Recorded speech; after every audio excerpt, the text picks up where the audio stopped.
is a good thing to do in labor, but as Marilyn Moran writes about, there's a hormone in semen that softens the cervix and lengthens the pelvic ligaments. And it softens the cervix during conception so that the sperm can pass into the womb. And if you make love in labor, it can soften the cervix so that the baby can come out easier. So I don't think it necessarily has to happen with every, I only did it with one of my births, but that's what I felt like doing, so that's what I did. And so about 2 hours later, I was walking across the room, and my water bag broke. And I think up until that time, David wasn't really thinking this was it, because I'm just kind of walking around as if not much is going on. But when he saw my water break, he thought, okay, I guess this is the real thing. With John, my water had broken right before he was born, when I was sitting on the toilet.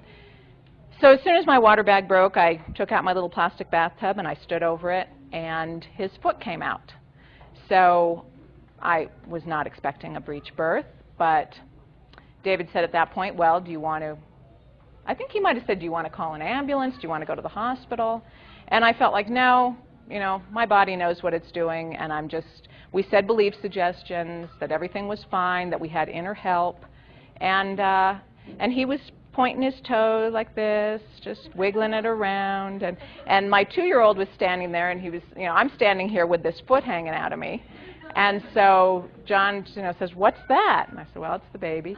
Now, also with Willie, with John, I felt that pressure from the head, from the face. I felt that. With Willie's little foot, I wasn't feeling anything, you know? It's like there's nothing. I really was not in pain. And I really was not feeling pain from the contractions after my water broke. So the only way I knew that I was having contractions is that I put my hand inside myself and I felt my muscles going like this. So I knew I was having contractions.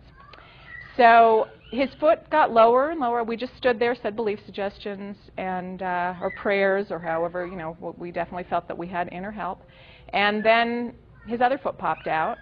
And what I didn't realize until 12 years later when I wrote my book and I asked David a question about the birth, and he said, I don't know, I wasn't there. I didn't even realize he wasn't actually there when the baby came out. But he and John went into the other room. And I was so within myself that I remember just feeling like the time is right. And I just took his feet, and I just gave one push and pulled him out by the feet. And then at that point, David came back in the room, David and John. And then I just remember David said, you did it. I just remember those words, you did it. And my first birth, I remember his first words were, it's a boy, because we were expecting a girl. So, you know, those words, just like the first words you hear from your husband after the birth of your baby, I mean, they stay with you, you know, it's just like I can still hear them. So, and I remember that day, and he was, you know, he was fine.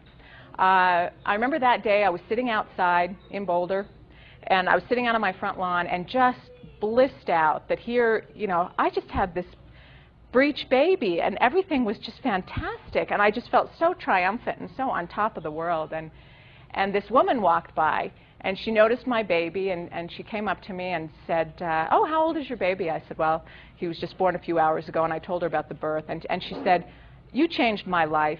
I always knew birth could be this way. And then I saw her a couple years later, a couple little kids, had them at home, you know. That's all it took. I didn't have to like try, I never tried to convince her, and I never really have tried to convince anybody of this. I don't think that we need to convince anybody that this is the way to go. I think just sharing our stories, the power of that, and the rightness of unassisted birth, I think will just hit people at their core, those who are ready to hear it.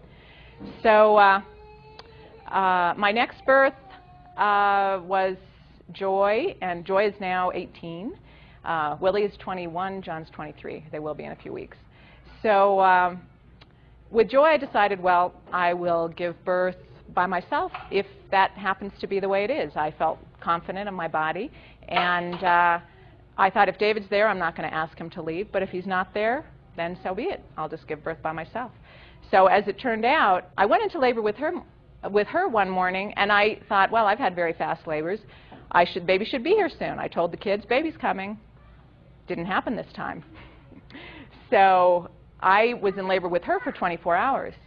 And David and I were fighting, and I know that that really had an effect on the birth. And I've seen when unassisted birth does go wrong, a lot of times I feel it's, well, lack of community support.